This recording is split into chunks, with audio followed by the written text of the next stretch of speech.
What's up, everyone? So today we're going to be talking about in-season training, and typically with in-season training, I see two paths athletes typically go down.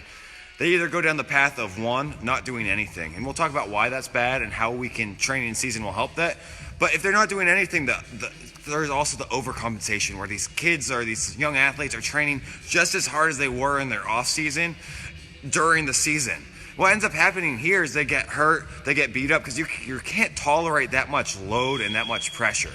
So the reason why I love athletes training for the season is what happens is they work so hard to get as strong as they can, as fast as they can, right up till the season. And if we stop lifting weights right away, all of a sudden we're going to be weak when the season comes, right? The goal of our season isn't for the preseason. Our goal of our season is to be playing in a championship game each and every year.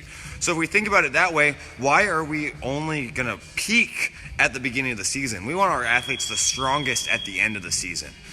What ends up happening more times than not, when we work so hard and we stop training at the beginning of the season, athletes are getting injured. They're not, like I said, they're going to be weaker. They're going to be less strong, have less power than an athlete that's training throughout the season.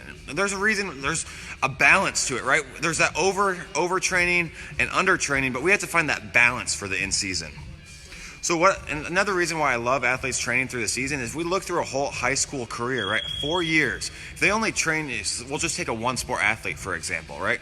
If they train hard 9 months of the year and stop training 3 months of the year, at the end of a 4-year high school career, they will have 1 year less training than their counterpart that has did a little bit throughout the season, right? If we look at it this way, right, that's why we need to train in season, and we're going to do just a little bit, just enough to get an effective dose. And that's what we really want to key in on here.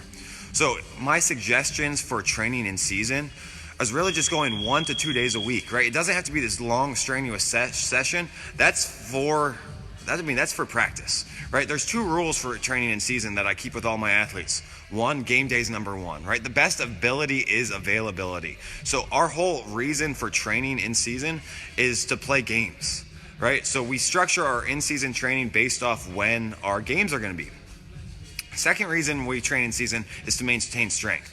And we're not, a lot of athletes I see end up getting stronger throughout the season, but at the base level, if we can just maintain what we've worked so hard to get all year, then when we start our next off season, we have a solid baseline, right? Instead of going up, keeping it, and then we can go up again. Instead of what athletes that don't train in season, they get real strong, in season comes, they go back down, then we go up again, and then back down. We can't keep on grinding and getting bigger, stronger, and faster.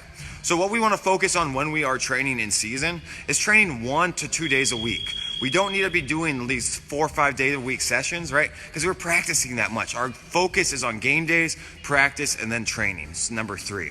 So 1 to 2 days a week, we're going to have 1 upper body lift, 1 lower body lift, and then 3 accessory lifts that help build the athlete to keep them continuously going. So, I'll just keep it simple. Maybe one day's a press, a squat, so upper body, bench press, lower body squat. Then we're gonna do some back work, maybe some hamstring work to work that posterior chain. And then our third exercise could be some core work, right? Quick, simple, and done. Another thing we're looking at when we're training in season is dropping our volume down, right? So when we're out of season, we can tolerate that high volume, that high load. When we're in season, we're only doing 2 to 3 sets of everything instead of 6 sets, instead of 4 to 6 sets. So just different ways we can keep our athletes playing as long as possible, playing at a high level, and hopefully, the goal of playing sports is to have fun and, compete. So if we can compete for a championship because we train in season, that's awesome, and we did our job properly. So, quick little overview of why we should train in season. I'm going to drop a link to a blog I wrote on this below.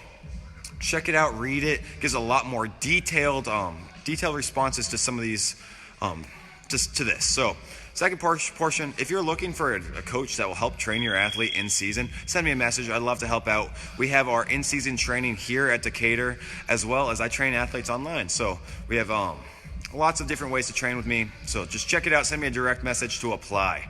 Have a great day, and I'll see you soon.